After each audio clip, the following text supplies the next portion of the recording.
Now, it has been 2 weeks since Hamas first launched its attack on Israel. It saw 1,400 people killed. Since then, Palestinian officials say that more than 4,000 people have died in Gaza.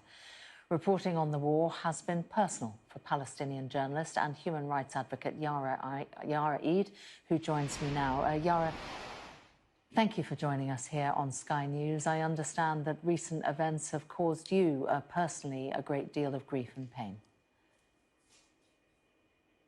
Well, I lost more than 30 members of my immediate family, and they were civilians. They were not part of any militant group.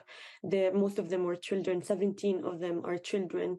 Not only that, but my best friend was a journalist, and Israel killed him in cold blood on the 7th of October while he was covering the Ares border.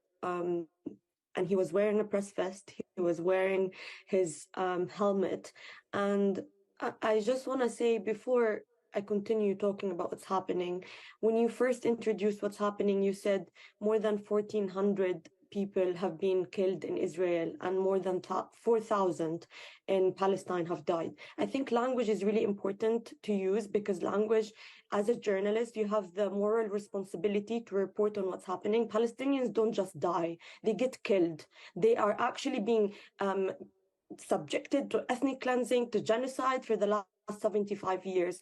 And you also mentioned that this is a Hamas-Israel war. This is not it. And framing it as such is very misleading, because it poses the thing that Israel is an equal power, but it's an occupying power, and it actually has the responsibility of protecting all civilian lives and children in Gaza. But what we've been seeing is more than 1,700 of those who are killed are children. So this is not really a war against Hamas. This is clearly, so many Israeli spokesperson went on TV and said this is a war against Palestinian civilians in Gaza. And even if we imagine a world without Hamas, if we think about the West Bank, Palestinians have been being killed, and there